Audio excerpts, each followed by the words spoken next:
Tayo narito pa rin po sa Kaitan in Action, face to face to face to face. Kuya Alan at ang ating mga abogado, Attorney Raffy, Attorney Bernadette, Attorney Matt. Narito po ang nagrereklamo, si Vanessa. At ang kanyang inirereklamo ang kanyang asawa na si Jason.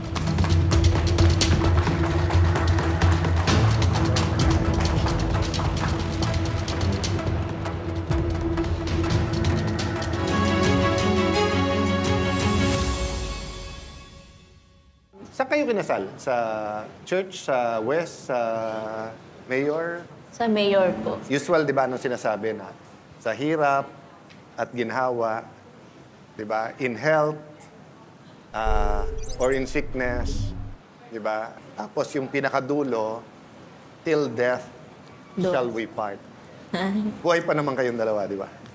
Kanina sabi mo, never niya inamin na nagkaroon ng third party. Yeah. Pero kanina sa interview, sinasabi na niya na, oo, tinanong kasi ni Kuya Boy sa kanya, ano bang gusto mo mangyari? Sure kami na gusto mo magkaroon ng kasiguruhan na.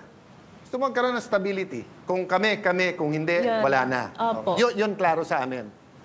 Hindi klaro sa amin ni Kuya Boy, if I may speak for you, Kuya Boy, is kung gusto mo makipagbalikan o hindi.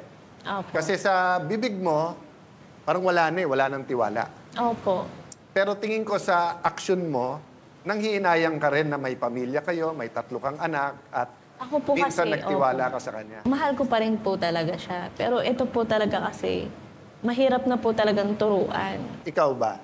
Mahal mo pa rin ba si Vanessa o hindi?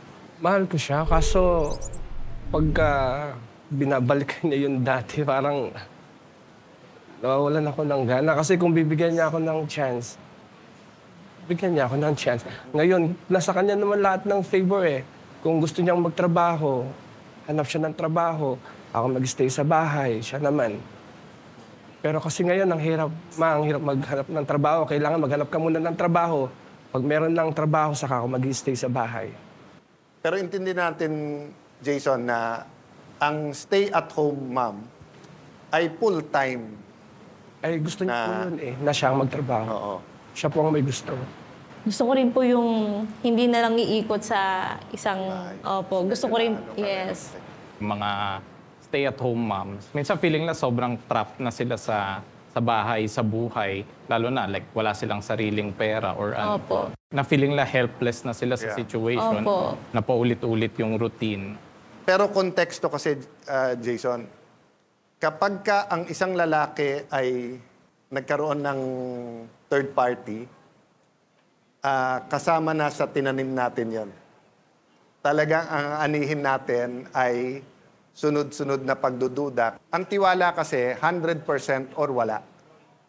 Ang katotohanan nun, Jason, na mangako man siya ngayon na, sige, pag nagkabalikan tayo, buo na tiwala ko, you have to earn it. Nung nagbigay kayo ng vow sa bawat isa, na now and forever yung kasal, sa hirap at ginhawa, till death will part, naniniwala ba kayo doon o hindi? Diba? Hindi nyo kailangan sumagot ngayon. Kailangan yung sagutin sa inyong sarili. Kasi kung naniniwala kayo doon, simple yung solusyon, marriage counseling. Kung magkakabati kayo, kailangan may hard rules kayo. So kung sasabihin niya, kahit anong hirap, hindi ka pwedeng mambabae. Di ba? O, pag sinabi mo naman, Vanessa, pag sinabi kong ganon, ibig sabihin, 2 beses mo na sinabi sa akin yun. Pag sinabing ganon, 3, ibig sabihin, I hear you, pero wag mo nang ulitin. I hear you, Jason, yung dapat nakabukod kami, dapat ganito, pero mabigat na yun eh. Kasi like for her, pwede niya sabihin, sige, lipat tayo doon, but I need to trust you. Which is my third point, no? Yung trust, ina-earn yun. Ang asawa, lalaki o babae, pag kayo'y nangaliwa, kasalanan nyo na. Hindi mo pwedeng sabihin na kasi may hirap, kasi ganyan, etc. Alam mo yung kantang, alam mo ba, mahal ko na. Wala ka nang magagawa, mahal ko na. Diba? Okay. Totoo din yon kung single ka. Pero kung may asawa ka na, at sasabihin mong, siya yung mabait, siya nakakaunawa sa akin, siya yung naglalaba, may sakit ako siya, yung asawa ko, hindi. Jason, pasensya na, pero hindi totoo yung Hindi yung wala ka nang magagawa, mahal mo na. May magagawa ka eh. Anong magagawa mo? Pag may asawa ka, lumayo ka. So kung halimbawa, hindi na tumaayos talaga, o dun muna tayo sa civil, pwede ka mag-file ng annulment based on psychological incapacity, saying na hindi talaga handa yung asawa mong mag-asawa, pero nag-appear na lang yon later on. Ikaw din, sa description mo, na pag may sakit, ganito. Pero halimbawa, nasa heart yung dalawa hindi. Asawa kita, naging mabuti ako asawa, pero dapat managot ka. May pinapakita sa aking kaso si Matt at siyempre si Bernadette, iba kasi yung perspective ng babae. At kaya talaga nagkaroon ng batas na VAUSI, yung batas na pumuprotekta sa babae at sa bata. Kaya ito'y pumuprotekta na hindi magkaroon ng violence against women and children. Meron kasi pong nakalagay doon na letter I, nakalagay doon na causing mental or emotional anguish, public ridicule or humiliation to the woman or her child, including but not limited to repeated verbal and emotional abuse, and denial of financial support or custody of minor children or denial to access woman's child and children. Doon sa second part, wala naman sinabi si Vanessa na inaasar mo sila, na sinasaktan mo. Walang allegation doon. Nasandali lang. Kung causing mental at emotional anguish ang pangangaliwa, di lahat na lang ng lalaking nangaliwa ay pwedeng kasuhan ng VAUSI. Kasi ever since, gusto ng babae na may batas laban sa nangangaliwang asawa. Bakit yun, Kuya Boy? Kasi sa criminal law natin ngayon, ang babae, sumiping lang sa isang lalaki, adultery na yon. Pero ang babae, pagka yung asawa niyang lalaki ay nangaliwa, hindi pa concubinage yun. Kailangan una, either binahay niya sa sariling bahay niyo yung kabit niya. Or two, nakikipag-sex under scandalous circumstances. Or nag-cohabit, sumama na siya sa babae bago niya makasuhan. So pag sinabi ng lalaki, Kuya Boy, one night stand lang yan, wala. Hindi mo pwedeng kasuhan yung lalaki ng concubinage. Pero ang babae, sabihin niya, nalasing ako pumayag ako, tinabihan ko. Adultery na yun kung nakipagsiping siya. Ever since, sinasabi ng mga aktivistang sandali, mali.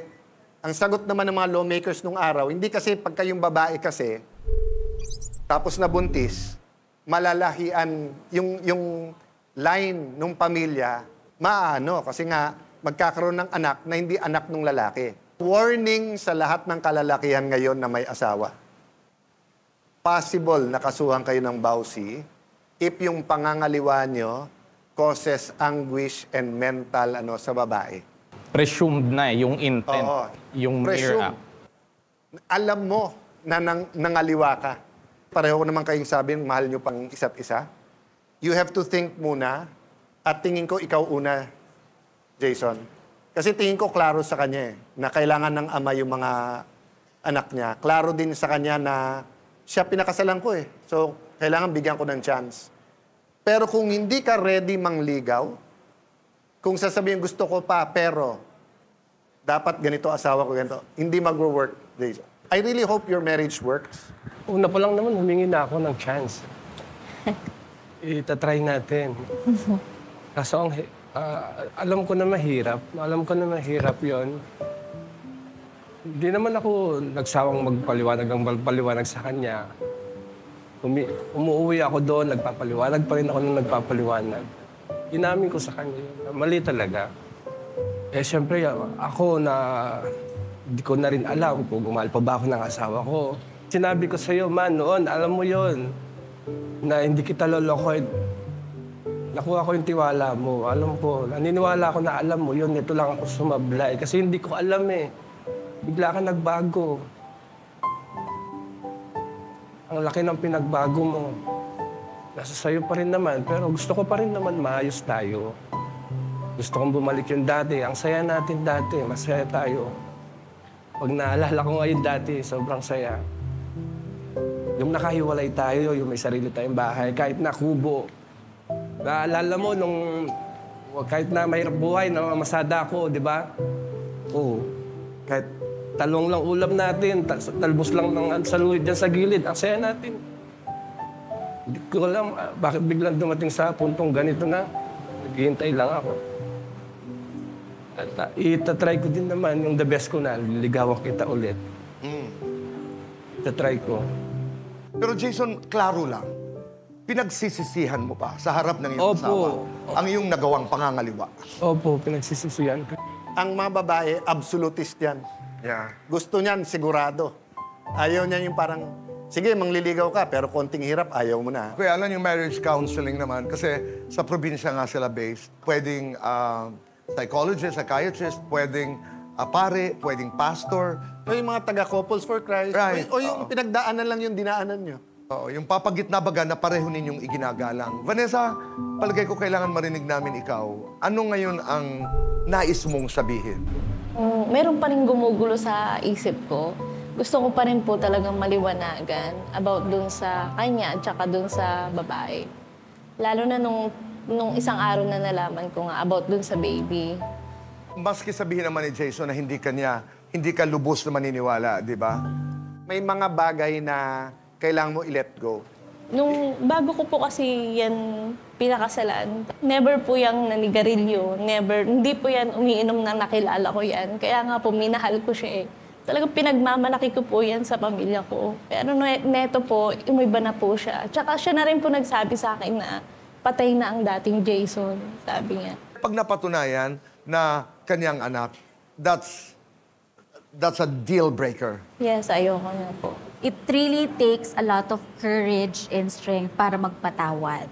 Pero, yun nga, siguro at the end of the day, isipin natin din yung anak, pamilya, na kailangan natin magpakatatag para sa kanila. Hindi ko dinidiscount yung pain ni Ma'am Vanessa kasi nagiging emotional, psychological abuse na siya sa babae. Mahirap ang pinagdadaanan ni Ate Vanessa. So, ikaw, Jason, habaan mo lang talaga yung PC mo. Kung may nagawa ka, patunayan mo sa kanya na yun, na nagbago ka ng tao. Be patient with each other. Lahat ng duda mo, you have to resolve that. Maraming salamat So din in other words, hindi nagtatapos dito. Ito'y maaaring umpisa pa lamang ng maraming pag-uusap. Jason, sa'yo na yung huling salita. Ma, malamig mamaya.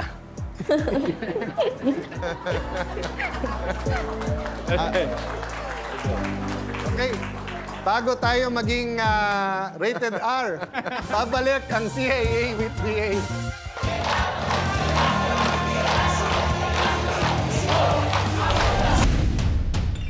Ilang araw matapos magharap ni Vanessa at Jason sa Cayetano in Action with Boy Abunda, ay sinundo sila ng programa para samahan sa marriage counseling sa Bethany Church sa ilalim ni Bishop Zaldi Gomez. Napag-usapan namin yung about sa relasyon namin bilang isang mag-asawa.